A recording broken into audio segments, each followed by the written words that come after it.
भारत माता की, भारत माता की, भारत माता की। जय जय श्री राम, जय जय श्री राम, जय जय श्री राम। आज के इस ओम आश्रम के भव्य कार्यक्रम में हमारे सम्माननीय पूज्य महामंडलेश्वर विश्वगुरु महेश्वरानंद पुरी जी महाराज, पूज्य महामंडलेश्वर विश्वेश्वरानंद जी महाराज, पूज्य महामंडलेश्वर आत्मानंद पुरी जी महाराज, पूज्य तुलसाराम जी महाराज आसोत्रा, पूज्य अवतारपुरी जी महाराज एवं सभी संत महामंडलेश्वर महात्मा, सभी के चरणों में मैं प्रणाम करता हूं, नमन करता हूं, वंदन करता हूं। आज के इस कार्यक्रम में हमारे बीच में हमारे सम्माननीय राष्ट्रीय स्वयंसेवक संघ के अखिल भारतीय प्रचारक, जिन्होंने राजस्थान के अंदर भी विभाग प्रचारक, प्रांत प्रचारक और क्षेत्रीय प्रचारक के रूप में बहुत लंबे समय तक काम किया है। ऐसे में सम्माननीय भाई साहब दुर्गादास जी, हमारे लोकप्रिय सांसद भाई पीपी चौधरी साहब, हमारे विधानसभा में मुख्य सचेतक सम्मानित जोगेश्वर गर्ग साहब, हमारी कैबिनेट में मंत्री मेरे साथी भाई जोराराम जी कुमावत साहब, अविनाश जी गहलोत साहब, श्री लक्ष्यराज जी मेवाड़ साहब, स्वामी अवतारपुरी जी, नारायण सिंह जी, माणकला पूर्व सांसद राज्यसभा, हमारे सम्माननीय विधायक बालक मुकुंदाचार्य जी, हमारे अभी तो राज्यसभा के सांसद बने सम्माननीय मदन राठौड़ जी, हमारी विधायक शोभा चौहान जी, हमारे विधायक केसाराम चौधरी जी, हमारे विधायक अर्जुन लाल गर्ग जी, पूर्व सांसद पुष्प जैन जी, पूर्व आईपीएस आईजीडीजी बंजारा साहब, इस कार्यक्रम में आए सभी संत महंत और जिनका इस मंदिर में योगदान रहा, ऐसे सभी ट्रस्टार्थी, इस क्षेत्र के सभी पूजा योग बुजुर्गों, नौजवान दोस्तों और इतनी बड़ी संख्या में आई मेरी माता और बहनों, सर्वप्रथम में इस दिव्य ओम आश्रम में विराजे भगवान भोलेनाथ के चरणों में मैं प्रणाम करता हूं, शीश नवाता हूं कि इतनी दिव्यता के साथ भोले भगवान हमारे इस मंदिर में विराजे हैं। मैं ब्रह्मलीन श्री स्वामी माधवानंद जी महाराज गुरुदेव एवं ओम श्री अलगपुरी जी, सिद्धपीठ परंपरा के संत परम महासिद्ध अवतार श्री अलगपुरी जी महाराज, परम योगेश्वर शिव स्वरूप देवपुरी जी महाराज, आराध्य भगवान श्री दीप नारायण जी महाप्रभु जी, हिंदू धर्म सदगुरु श्री स्वामी माधवानंद पुरी जी महाराज, श्री पीठाधीश्वर विश्वगुरु महामंडलेश्वर परमहंस जी महाराज, स्वामी महेश्वरानंद जी के चरणों में भी मैं नमन करता हूं। ओम श्री अलगपुरी जी सिद्धपीठ परंपरा पीठाधीश्वर विश्वगुरु महामंडलेश्वर परमहंस श्री स्वामी महेश्वरानंद जी महाराज जी को भी मैं प्रणाम करता हूं, उनका अभिनंदन करता हूं। दिव्य ओम आश्रम में प्राण प्रतिष्ठा के भव्य महोत्सव में आकर अद्भुत एवं अलौकिक अनुभव प्राप्त हो रहा है। इस मंदिर की भव्यता को देख करके मन में बहुत ही हर्ष हो रहा है।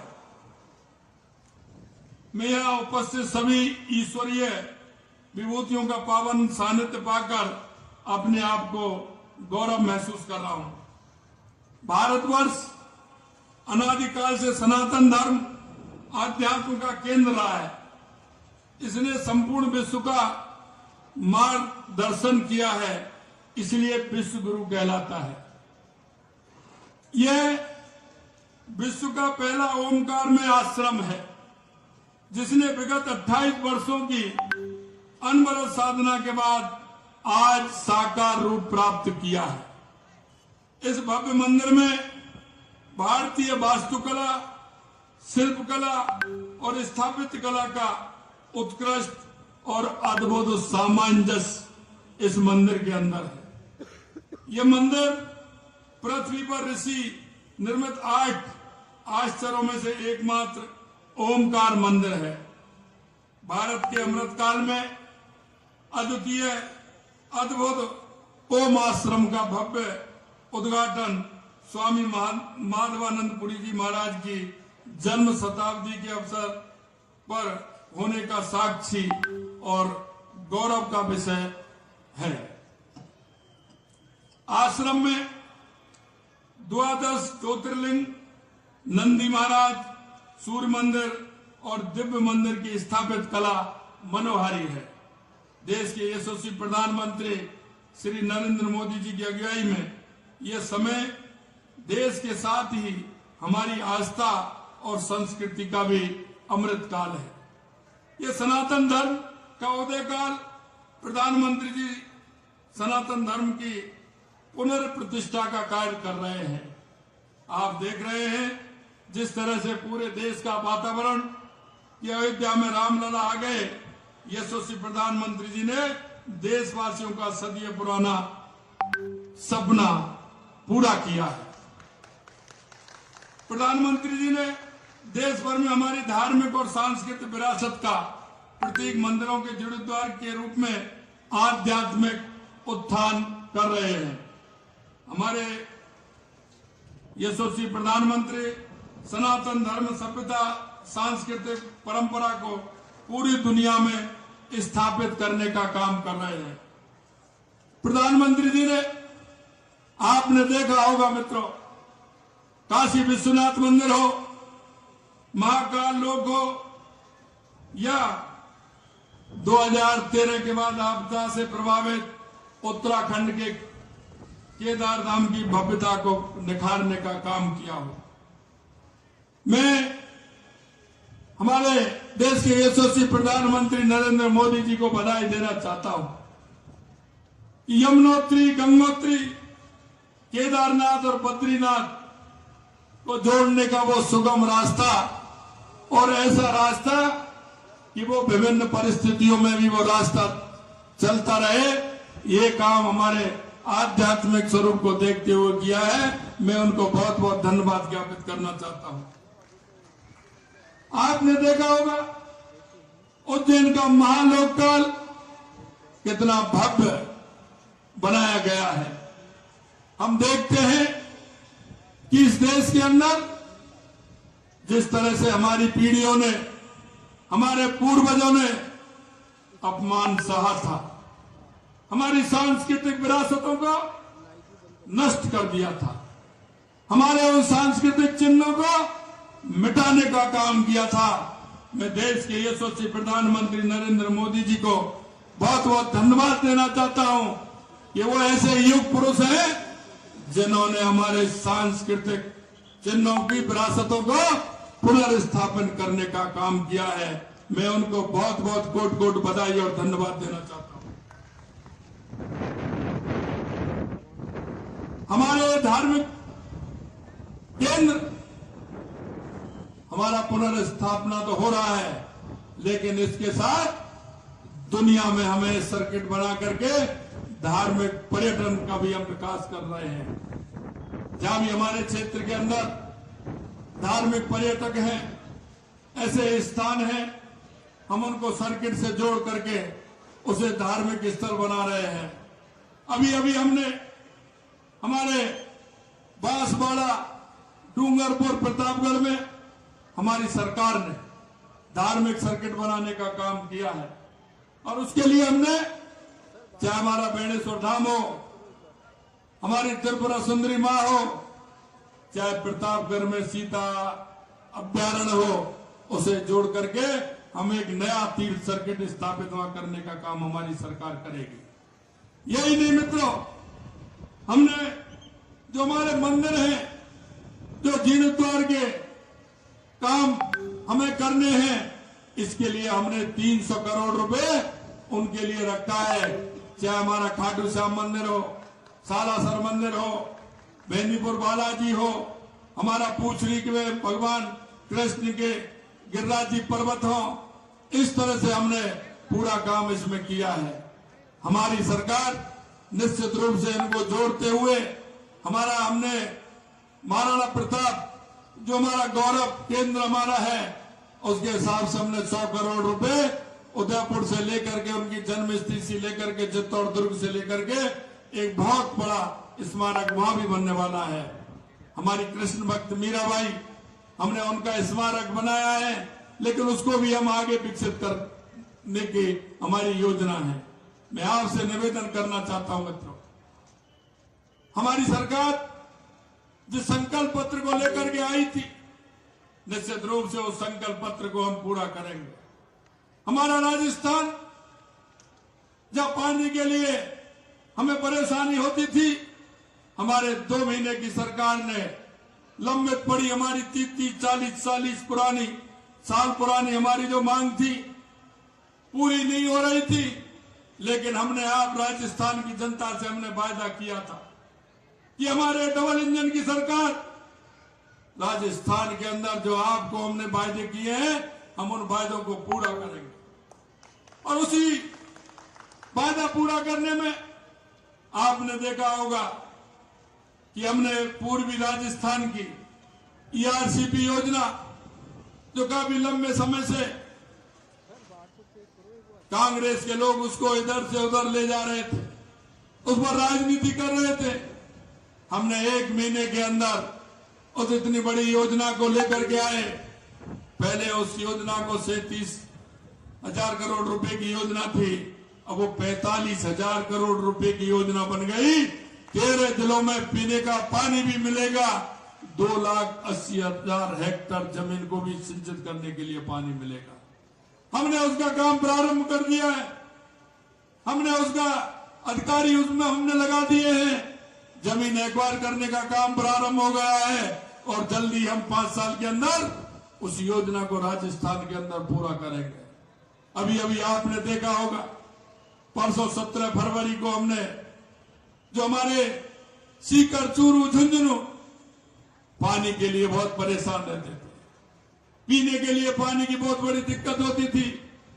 यमुना का समझौता था, ताजे वाले हथनी कुंड से कभी हरियाणा उसको पानी देने को तैयार नहीं होता था, क्योंकि हमारी डबल इंजन की सरकार है, हरियाणा में भी हमारी सरकार है, इसलिए वो ट्रिपल इंजन की सरकार हो गई। तुरंत ही माननीय खट्टर साहब हमारे मुख्यमंत्री जी से हमने निवेदन किया और मित्रों 17 तारीख को उसका भी DPR बनाने के लिए थे, उसके लिए भी हमारा तैयार के लिए उस पर सहमति बन गई। हमारे दोनों तरफ के अधिकारियों ने सहमति बना दी, दिल्ली के अधिकारी उस मीटिंग में मौजूद थे। एक बहुत बड़ा काम राजस्थान के लिए हमने ये किया है। मैं आपसे निवेदन करना चाहता हूं मित्रों, आपसे जो हमने वायदा किया है, एक एक वायदे को हम पूरा करेंगे। हमने कहा सामाजिक सुरक्षा पेंशन हम बढ़ाएंगे, हमने 1,000 रुपए मिलती थी, पहले चरण में हमने 1,150 रुपए यानी कि 150 रुपए बढ़ाने का हमने काम किया है। लोग कहते हैं किसानों की आय दुगनी कैसे होगी, हमने कहा कि किसानों की हर समस्या हमारी समस्या है, किसानों की समस्या का हम समाधान करेंगे। और हमने किसानों को जो 6,000 रुपए केंद्र सरकार से किसान सम्मान निधि मिलती थी, माननीय मोदी जी के नेतृत्व में हमने एक पहली किस्त 2,000 रुपए की राज्य सरकार से दे करके हमने 6,000 से 8,000 रुपए करने का हमने काम किया। मैं आपसे निवेदन करना चाहता हूं, हमारी सरकार, क्योंकि हमने पता है किसान की फसल आ रही है, किसान का गेहूं आने वाला है, हमने कहा हमारी आपकी हम एमएसपी भी बढ़ाएंगे। हमने 125 रुपए एमएसपी बढ़ाने का काम किया है। जब 2275 रुपए थी, हमने 2400 रुपए करने का काम किया है। मैं आपसे इतना निवेदन करना चाहता हूं, आप मित्रों विश्वास कीजिए। आपने जो अपने मन में जो विश्वास किया है माननीय नरेंद्र मोदी जी के नेतृत्व में, आने वाले समय में ये डबल इंजन की सरकार, जिस विश्वास के साथ आपने राजस्थान के अंदर भारतीय जनता पार्टी को चुना है, हमारा एक एक कार्यकर्ता आपको विश्वास दिलाता है, आपके विश्वास को किसी भी तरह से ठेस नहीं लगने देंगे, आपके विश्वास को पूरा करेंगे। और आपको विश्वास को पूरा करते हुए ये डबल इंजन की सरकार हमारी काम करेगी। पहली सरकार देखा था, हर जगह भ्रष्टाचार होता था, युवाओं के पेपर लीक होते थे, महिलाओं के साथ अत्याचार होते थे, जहां किस तरह की स्थिति बनी हुई थी। हमने आपसे जो वायदे किए हैं उन वायदों को भी पूरा करेंगे। और आपने देखा है कि किस तरह से 22 जनवरी के बाद, क्योंकि मोदी जी जो कहते हैं वो करते हैं। और आपने देखा होगा, हमने कहा था कि धारा 370 भी हटाएंगे, धारा 370 भी हटाई। हम कहते थे कि रामलला हम आएंगे, मंदिर वही बनाएंगे। विपक्षी लोग कहते थे ये तारीख नहीं बताएंगे।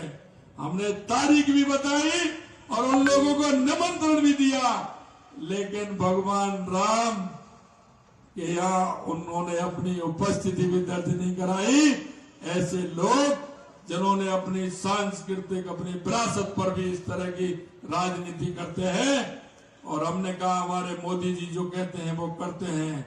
आपने देखा होगा 22 जनवरी को जिस तरह से देश में नहीं पूरी दुनिया के अंदर भगवान राम लला की उस मूर्ति स्थापना का जो भव्य और सुंदर एक दृश्य आपने देखा होगा, पूरे विश्व का दृश्य था।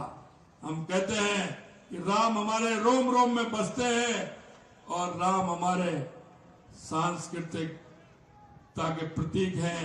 और आपने देख लिया कि अयोध्या के अंदर दुनिया का सबसे बड़ा सांस्कृतिक केंद्र बना है, ये आपने देखा है।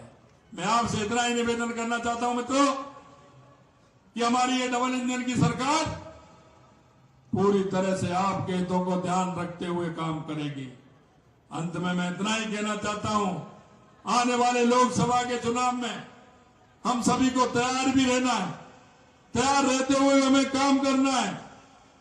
और यहां से राजस्थान से हमेशा 25 की 25 सीट आप देते हो, अब की बार और जोरदार करते हुए हमारा हर प्रत्याशी 5 लाख से ऊपर से जीत के जाए, जिससे लगे लोगों के मन में विश्वास। ये व्यवस्था हमें करनी है। एक भी बूथ हमारा ऐसा नहीं हो जहां से जीत करके नहीं जाए, क्योंकि ये राम भक्तों की सरकार है। हम हमारी सांस्कृतिक विरासत के लिए काम करते हैं, हमारी संस्कृति के लिए हम काम करते हैं। हम हमारे उस अंत्योदय को लेकर काम करते हैं, जो अंतिम पंक्ति में हमारा जो गरीब भाई खड़ा है, हम उसके लिए काम करते हैं। हम माता बहनों के लिए काम करते हैं और हमारे पूज्य संत हमारे बीच में विराज रहे हैं। इन संतों का आशीर्वाद हमेशा हमारे ऊपर रहता है। सामने भी मेरे संत विराज रहे हैं।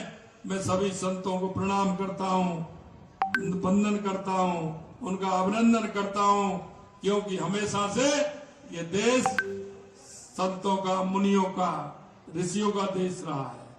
और इसीलिए देश नहीं दुनिया इस मां भारती को पूजती है। और धीरे धीरे इसके कदम, कहा था स्वामी विवेकानंद जी ने 21वीं सदी भारत की होगी, हमारे उस 21वीं सदी की ओर भारत के कदम जा रहे हैं। आज दुनिया में भारत का डंका बज रहा है। इसमें हमारे ऋषि मुनि साधु संत महंत आप सबका बहुत बड़ा इसमें योगदान है। ये हो रहा है वो आपकी वजह से हो रहा है, इसलिए आपके चरणों में भी नमन करता हूँ, वंदन करता हूँ। इस मौके पर मुझे बुलाया, मैं माननीय स्वामी जी का भी प्रणाम करता हूँ और यहाँ के सभी आयोजक, यहाँ के इसके ट्रस्टी सभी को मैं प्रणाम करता हूँ। जय हिंद, जय भारत, नमस्कार। माननीय मुख्यमंत्री महोदय ने हम सभी को संबोधित किया, मार्गदर्शन किया। अब मैं निवेदन करना चाहूंगा हमारे बीच में पूज्य स्वामी योगेश पुरी जी महाराज, जिन्होंने पिछले 29 वर्षों से लगातार इस ओमकार के स्वरूप को साकार रूप देने के लिए आपने बहुत बड़ी भूमिका निभाई है। मैं पूज्य योगेश पुरी जी महाराज से निवेदन करूंगा कि वे वहां पधारें और मैं माननीय यशस्वी मुख्यमंत्री महोदय से निवेदन करूंगा कि वे पूज्य योगेश पुरी जी का स्वागत करेंगे। पूज्य योगेश पुरी जी महाराज, पूज्य योगेश पुरी जी महाराज पधारेंगे। एक बार जोरदार तालियां बजाएं। बोलिए दीप नारायण भगवान की, बोलिए पूज्य महेशानंद पुरी जी महाराज की। ये हमारे योगेश पुरी जी है स्वामी, जिन्होंने 29 वर्षों से लगातार इस ओम के नाम को साकार करने में, इस पूरी भूमिका में आपकी बहुत बड़ी भूमिका रही है। ऐसे योगेश पुरी जी महाराज का जोरदार तालियों के साथ में स्वागत और अभिनंदन करें। हमारे माननीय मुख्यमंत्री महोदय के द्वारा आपका स्वागत किया जा रहा है। बहुत बहुत धन्यवाद। और अब मैं वोट ऑफ थैंक्स के लिए निवेदन करना चाहूंगा हमारे ओम आश्रम जाडन के उत्तराधिकारी महोदय पूज्य स्वामी अवतार